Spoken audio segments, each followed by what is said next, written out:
परवीन कुमार जी हैं, आप आम आदमी पार्टी से, और वहीं से दूसरी ओर कांग्रेस पार्टी से अरमानी कौर जी हैं।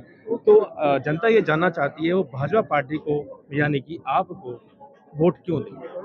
मैं आपको बताना चाहता हूं ये बात कि कांग्रेस पार्टी और आम आदमी पार्टी दोनों एक ही पार्टी है, कोई अलग नहीं है। ये नरेंद्र मोदी जी की विचारधारा को मैंने बहुत ध्यान से समझा और इस विचारधारा को समझते हुए मैंने भाजपा को ज्वाइन किया।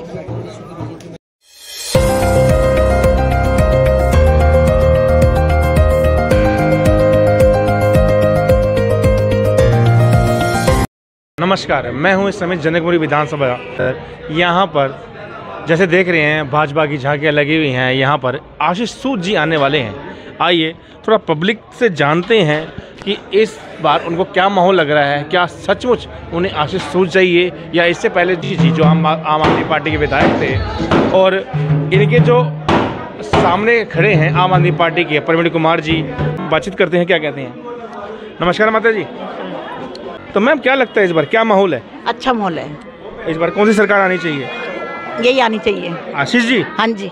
आशीष जी, इससे पहले जो विधायक थे वो तो राजी ऋषि थे मेरे ख्याल से। तो कोई बात नहीं, हमें तो यही चाहिए। कुछ खास बताइए इनके बारे में। नहीं, बस इतना चाहिए।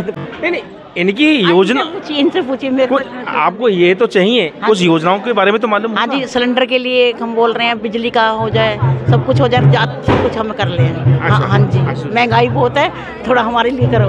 अच्छा, धन्यवाद। नमस्कार जी। माता जी नमस्कार। नमस्कार। बोलो ना।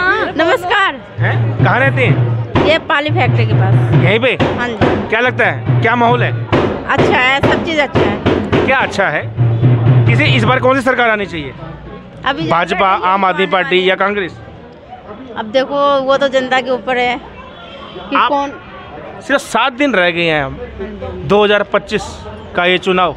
बड़ा ही दिलचस्प हो रहा है। हमें तो भाजपा ही चाहिए। हमारे पढ़ाई में बहुत मदद। तो भाजपा के बारे में कुछ खास बातें बताइए। हमारी पढ़ाई की मैटर। जब उन्हें वोट देंगे। आप बोलो। तुम बोलो, मैं क्यों बोलूं। आज आम आदमी पार्टी ने क्या नहीं किया जो वहाँ उनके विधायक राजे ऋषि थे जो इनसे अब नाराज हैं। मैं तो नहीं आई। मैं कौन। वो आम आदमी पार्टी कौन। नहीं जी, राजे ऋषि है ना आपके विधायक। तो नहीं, हमें तो यही चाहिए। आशीष भाई मुझे। आइए जरा और भी जरा बातें करते हैं। नमस्कार मैम। मैम यहीं पे रहते हैं। मोदी की सरकार आए और कुछ और अच्छे परिवर्तन लाए। क्या खास है जो आप मोदी की सरकार चाहते हैं और आम आदमी पार्टी की नहीं, कांग्रेस की नहीं। वो बात तो ठीक है, बट मोदी की सरकार में लोगों को थोड़ा सा ये है कि अगर वो सरकार आएगी तो हमको कुछ और बेनिफिट मिलेंगे जो इनकी जी के बारे में क्या कहना चाहते हैं आप।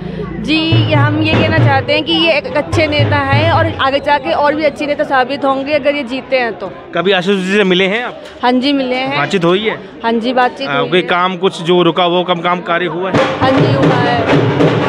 धन्यवाद। आइए और भी जरा बातचीत करते हैं। जनकपुरी विधानसभा और 2025 का जो चुनाव है बड़ा ही दिलचस्प होता जा रहा है। ये बताइए कि इस समय हम जनकपुरी विधानसभा में हैं और आप जनता से क्या अपील करेंगे। सर, जनकपुरी विधानसभा की जनता से सबसे पहले तो ये अपील करना चाहेंगे कि चुनाव जो है वो अब बिल्कुल अंतिम चरण में आ चुके हैं और 5 फरवरी को जब आप घर से वोट डालने निकलें तो आप उत्तम नगर की जो भी विधानसभा से बाहर है, हम अभी जनकपुरी विधानसभा में खड़े हैं, पर इसमें एक बहुत बड़ा हिस्सा उत्तम नगर का भी आता है। मेरे सभी क्षेत्रवासियों से विधानसभा में जो आते हैं उनसे एक ही विनती है कि जब भी आप वोट डालने के लिए 5 फरवरी को घर से निकले, आप याद करके निकले इस चीज़ को कि केजरीवाल ने आपको पिछले 10 साल में रेवड़ियों के अलावा क्या दिया। आपकी सड़कें टूटी हुई हैं, शोर मचा कर एमसीडी मांगते थे जी, हम कैसे काम करें, हमें एमसीडी नहीं देते जी, हम सफाई कैसे करें, आप हमें एमसीडी में चुन के लाइए, मैं दिल्ली के एंट्रेंस पे जो कूड़े का पहाड़ है उसको ख़त्म कर दूंगा। पर आप ये सोच के घर से निकलेगा कि वो पहाड़ आज ख़त्म होने की तो दूर की बात है, वो वहाँ पे तो डबल हुआ ही हुआ है दिल्ली के एंट्रेंस पे, पर आपकी गलियों में, आपकी सड़कों पे भी कूड़े का पहाड़ लगना शुरू हो चुका है। आपके जो जल बोर्ड में घोटाले हुए हैं, जो बाकी इन्होंने घोटाले करे हैं, अपना शीश महल बनाया, आप देखिए कि आपको कैसे पागल बना कर पिछले 10 साल से इन्होंने अपनी राजनीति चमकाई, अपने घर भरे, अपने नेताओं को अमीर करा, जो इनके साथ के जो व्यापारी इनको पैसा देते हैं लिकर पॉलिसी में उनको फ़ायदा पहुंचाया। धीरे धीरे सारे स्कैम सामने आते जा रहे हैं और इनका एक जो सबसे बड़ा काम था, जो ये कहते थे हम जन लोकपाल बिल लाएंगे, जन लोकपाल बिल लाएंगे, और अन्ना हजारे जी जिन्होंने ये आंदोलन शुरू करा था उस टाइम पे जन लोकपाल लाने का, जो इनके गुरु थे, जिनको ये अपने गुरु कहकर संबोधित करते थे, जो ये कहते थे कि हम राजनीति में कभी नहीं आएंगे, इन्होंने अपने गुरु को भी धोखा दे दिया और उनका जो आंदोलन था उसको हाईजैक करके अपनी पार्टी बनाकर चुनाव लड़े। और जिस कांग्रेस के नेताओं की लिस्ट दिखा कर चिल्लाते थे कि ये भ्रष्टाचारी है, वो भ्रष्टाचारी है, उन्हीं के साथ मिलकर पहली सरकार अलायंस में बनाई। ठीक है, जब जनता ने गाली बकी, अपने बच्चों पे झूठी कस्में खाई, उसके बाद जब जनता ने इनको मैंडेट देके भेजा, तब उसके बाद ये बिल्कुल ही अपसाइड डाउन, जिनको ये गाली देते थे, जिनको ये कहते थे कि गलत है, ऐसे है, वैसे है, ये उन्हीं के साथ जा मिले, इंडी अलायंस बना लिया और इन्होंने अपना असली चेहरा ये दिखाया कि हमें दिल्ली के लोगों से की कोई परवाह नहीं है, हमें इस देश के लोगों की कोई परवाह नहीं है, हमें सिर्फ एक चीज़ चाहिए जो केजरीवाल जी ने अपनी मंशा साफ कर दी थी कि मुझे देश के, जिसके लिए मैं उन भ्रष्टाचारियों के साथ भी अलायंस करने को तैयार हूँ, जिन भ्रष्टाचारियों को मैं पिछले इतने समय से गालियाँ देता आ रहा था, जिन भ्रष्टाचारियों को गालियाँ दे देकर मैं दिल्ली का सीएम बना था। आप पंजाब में जाके देख लीजिए, 1000 रुपये देने का वादा किया था, दिल्ली में कहते हैं हम आपको 2100 रुपये देंगे, हम आपको ये देंगे, वो देंगे। कहाँ है वो 1000 रुपये आज की डेट में? जो ये अपना मॉडल बताते थे। यमुना जी में योगी आदित्यनाथ जी, मुझे याद है, चाणक्य प्लेस में एक सभा करने आए थे जनकपुरी विधानसभा में। उन्होंने योगी आदित्यनाथ जी ने केजरीवाल जी को चैलेंज किया कि मैं एज अ मुख्यमंत्री अपने प्रदेश में गंगा जी में डुबकी लगाऊंगा और आप एज अ मुख्यमंत्री दिल्ली में अपना यमुना जी में डुबकी लगाकर दिखाइए, देखते हैं क्या होता क्या नहीं होता। क्यों? क्योंकि जो यमुना दिल्ली में से सिर्फ 2% हिस्सा उसका बहता है। ध्यान देने वाली बात है, फैक्ट्स है, आप चेक कर लीजिएगा। यमुना का सिर्फ 2% हिस्सा दिल्ली में से होकर निकलता है, पर यमुना जी का 76% पॉल्यूशन दिल्ली दे रही है। ये शर्म की बात है और इसको केजरीवाल जी अब तो खुद एडमिट कर रहे हैं कि हमने पिछले 2 सालों में दो चुनावों में आपसे वादा करा था हम यमुना साफ कर देंगे जी, हम कर नहीं पाए, आप हमें मौका दीजिए, इस बार हम कर देंगे। अरे जो तुम 10 साल में नहीं कर पाए और खुद एडमिट कर रहे हो कि नहीं कर पाए, तो उसको अब आगे कैसे कर लोगे? सर आपने बहुत अच्छी बात कही, माफ़ी चाहूँगा। जैसे कि अपनी आप ग्राउंड लेवल में हैं, आप राजनीति की कोई बात नहीं कर रहे, लेकिन एक मुद्दे की वजह से अपनी अभी थोड़ी देर पहले आपने रेवड़ी की बात करी। अगर हम रेवड़ी की बात करें तो आज तीनों पार्टियां स्टॉल लगाकर बैठी हैं कि जिसको जनता को जो रेवड़ी पसंद हो वो उसको ले जाए। इसके बारे में आपका क्या कहना है? सर आप बात समझिए, ये रेवड़ी की जो बात है ना, ये सिर्फ आम आदमी पार्टी कर रही है। आप शायद चुनाव में अगर ग्राउंड लेवल पे जाए ना, इनके जो कॉल्स आ रहे हैं वोटर्स को, जो ऑटोमेटिक कॉल्स आते हैं या जो इनके ऑफिस से कॉल आ रहे हैं, वो वोटर्स को ऐसे बोलकर इन्फ्लुएंस कर रहे हैं आपकी ये सहूलत चली जाएगी, वो चली जाएगी, जबकि कोई और पार्टी ये काम नहीं कर रही है।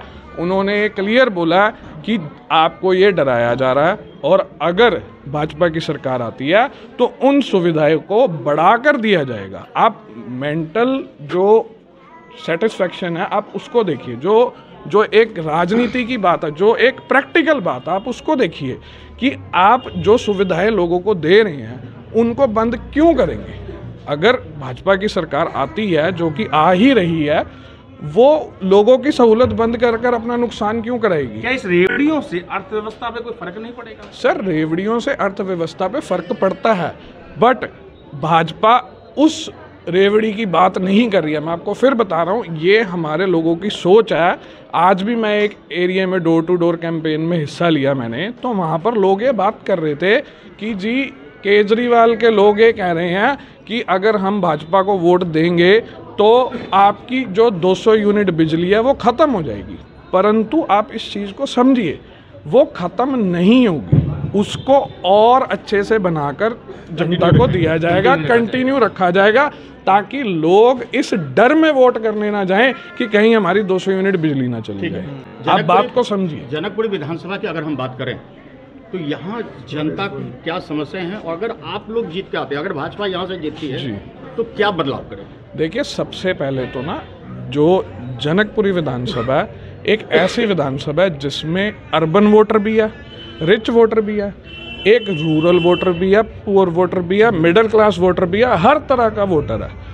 समस्याओं की जब बात आती है ना, तो सबसे पहली समस्या जो उत्तम नगर में और बाकी जगहों में तो है ही है, पूरी दिल्ली में भी ये समस्या है कि जब हम आजकल अपनी टूटी खोलते हैं ना पानी पीने के लिए, पीने के पानी के लिए, तो उसमें से ना कोका कोला जैसा पानी निकलता। वो अलग बात है कि वो कोका कोला जैसा पानी मीठा नहीं होता, वो नमकीन होता, और उसमें इतनी मिट्टी, इतना गंद मचा होता है कि हम में से कोई भी पी रहा हो तो उसको बीमार ही करेगा। और मजबूरन सभी जितने यहाँ भाई खड़े हैं, चाहे बाहर आप जनता से बात कर लें, मजबूरन क्या करना पड़ रहा है, या तो पानी बाहर से खरीदना पड़ रहा है या घरों में आरओ लगवाने पड़ रहे हैं। जब भी जीत कर आए वो आपते के साथ एट लीस्ट वो यहाँ के लोगों के लिए जो बेसिक अमेनिटीज़ हैं, चाहे वो साफ़ पानी की बात है, चाहे वो सड़कों की बात है, चाहे वो साफ़ सफाई की बात है, चाहे वो बिजली पानी मुहैया समय से कराने की बात है, जो भी भाजपा ने अपने मैनिफेस्टो में लिख के दिया, उसको कम से कम सबसे पहले आते ही आने वाले 6-8 महीनों में लागू कर जनता में आए, ताकि हम लोग भी पीठ थपथपाए, लोगों के बीच में हाथ जोड़कर जा सके अगली बार भी उनके लिए वोट मांगने। हमारी तो सिर्फ उनसे इतनी अपेक्षा। बहुत बहुत धन्यवाद। जैसे मैंने यहाँ पर बात करी, ये थे प्रधान जी के विचार। अब आपकी क्या राय है इस पर हमें अपनी टिप्पणी जरूर दीजिए। मुकेश कुमार कैमरामैन के साथ अनिल कुमार शर्मा, जुड़े रहे हमारे साथ, देखते रहे न्यूज़ हैंड्स AK शर्मा। अब थोड़ी देर में ही आशीष सूद जी आने वाले हैं जो भाजपा पार्टी के प्रत्याशी हैं। आइए उसी देर में आपको रूबरू करवाएंगे भाजपा पार्टी के प्रत्याशी आशीष सूद जी से। धन्यवाद। आज हमें दिल्ली को बचाने के लिए लड़ाई लड़ रही है भारतीय जनता पार्टी। आप सभी के लिए, आप सभी के साथ मिलकर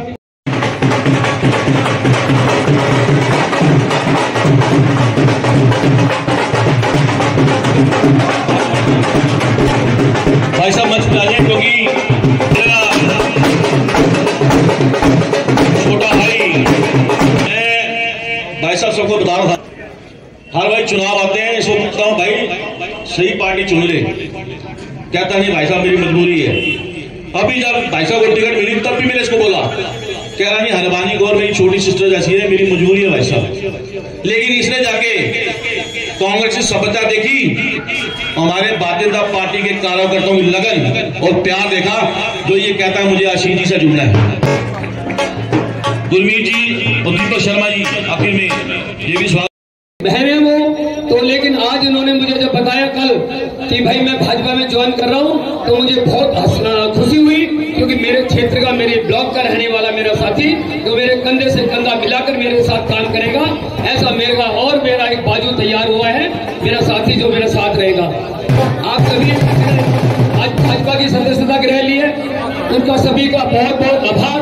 और मैं ज्यादा न कहते हुए अपने भाई हिमांशु कोशल जी से कहूंगा कि वो अपनी वाणी से हम सभी का मार्गदर्शन करें। कोचर साहब। प्रवीण कुमार जी हैं, आप आम आदमी पार्टी से, और वहीं से दूसरी ओर कांग्रेस पार्टी से अरमानी कौर जी हैं। तो जनता ये जानना चाहती है वो भाजपा पार्टी को यानी कि आपको वोट क्यों दी? देखिए, पिछले 10 साल में दिल्ली के साथ साथ जनकपुरी विधानसभा भी बदहाल हो गई है। इस बदहाली में आलम यह है कि लोग घरों में गंदे पानी पीने को मजबूर हैं, सीवर बह रहे हैं, लोगों का जीना दूभर हो गया है। ये चुनाव कांग्रेस, आम आदमी पार्टी और भाजपा के बीच नहीं, जनकपुरी विधानसभा की जनता और 10 साल के आम आदमी पार्टी के नकारा प्रशासन के बीच में है। जनता उन्हें उखाड़ फेंकेगी।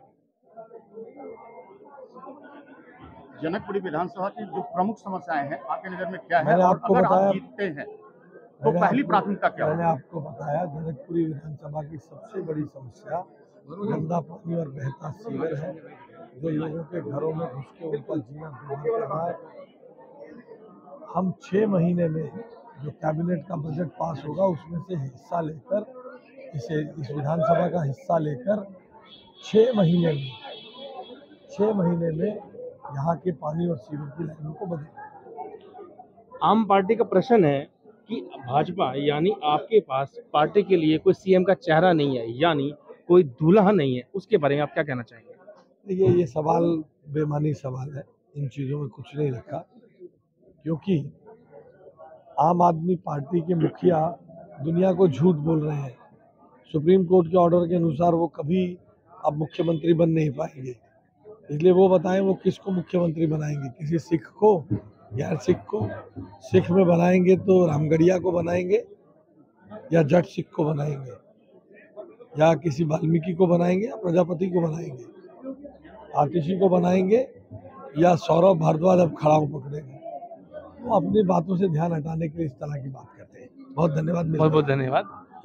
मैं हूँ इस समय जनकपुरी विधानसभा 2025 का ये चुनाव बहुत ज़्यादा दिलचस्प होता जा रहा है।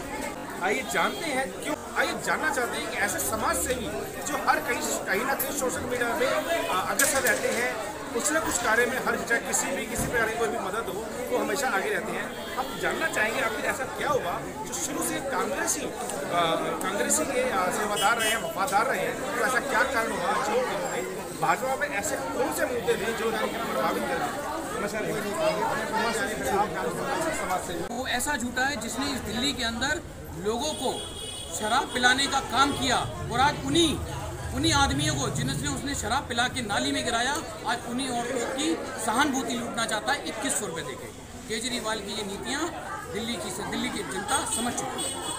अब जनता को क्या कहना चाहेंगे? अभी आपने अच्छा काम किया, आशीष जी को बुलाया। मैं अपने जितने भी मेरे आज 20-25 भाई हैं, जो सब लोगों ने मिलकर कांग्रेस को छोड़ के बीजेपी का हाथ थामा है, इसकर ही मैंने आज भाजपा का हाथ थामा है।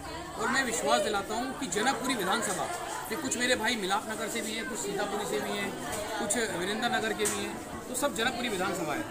मैं विश्वास दिलाता हूँ कि आशीष जी ये इलेक्शन जीत। अब जनता को क्या कहना चाहेंगे? जनता से मैं ये अपील करना चाहूँगा अपने, जहाँ तक ये आपकी वीडियो के माध्यम से, कि ज़्यादा से ज़्यादा संख्या में आशीष जी को भारी मतों से विजयी बनाएं। हमारे मंचों से जो समाज सेवी उन्होंने ये कही कि कहीं ना कहीं आप हो या कांग्रेस हो, वो भ्रष्टाचार हो चुकी है। भ्रष्टाचार को मुक्त करने का जो बेड़ा भाजपा सरकार ने उठा लिया है। जुड़े रहे, हमारे साथ देखते रहे। मुकेश कुमार कैमरामैन के साथ अनिल कुमार शर्मा, न्यूज़ एलाइट शर्मा। अपनी राय जरूर दीजिए, इस बार आप किसे लाना चाहते हैं, आम आदमी पार्टी, कांग्रेस या फिर भाजपा? धन्यवाद।